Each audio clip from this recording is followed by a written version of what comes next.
விரைவான இலகுவான வீடமைப்பு கடன்களை வழங்கிய முதலாவது தனியார் வர்த்தக வங்கி நாமே. அதிகமான மக்கள் சொந்தத்தில் வீடு கட்டிக்கொள்ள நாம் உதவுகிறோம். ஏனெனில் கொடுக்கல் வாங்கல்களுக்கு அப்பாற்பட்ட வங்கி சேவைகளில் நாம் நம்பிக்கை வைத்துள்ளோம். HNB உங்கள் முன்னேற்றத்தின் பங்காளி. தென்கிழக்கு பல்கலைக்கழகத்தின் 2016 ஆண்டுக்கான பட்டயல் விழா இன்று ஜனாதிபதி தலைமையில் நடைபெற்றது. பட்டமளிப்பு விழா பண்டார்நாயக்க மாநாட்டு மண்டபத்தில் தென்கிழக்கு பல்கலைக்கழக துணைவேந்தர் பேராசிரியர் முகமது இஷாக் தலைமையில் இன்று பிற்பகல் நடைபெற்றது. இந்த நிகழ்வின் பிரதம அதிதியாக ஜனாதிபதி மைத்ரிபால சிறிசேன கலந்து கொண்டிருந்தார்.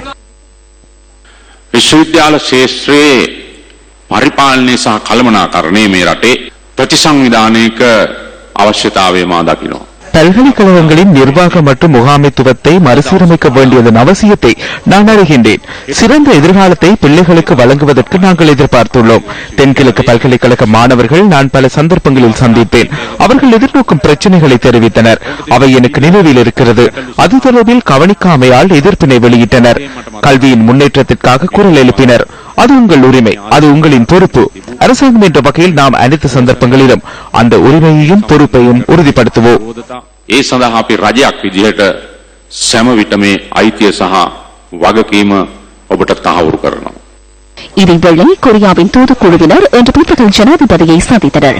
இந்த சந்திப்பு ஜனாதிபதி செயலகத்தில் நடைபெற்றது. நாட்டில் பிக்கு வைத்தியசாலையை நிர்மாணிப்பதற்கு அவர்கள் முன்வந்திருப்பதுடன் இந்த வைத்தியசாலை பிலியந்தல கிரிபத்துருவ பகுதியில் நிர்மாணிக்கப்பட உள்ளது.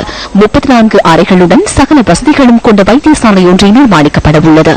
இந்த கலந்துரையாடலை தொடர்ந்து ஜனாதிபதி புதிய சீனம் ஒன்றையும் கொரிய தூதுக்குழுவுக்கு வழங்கினார்.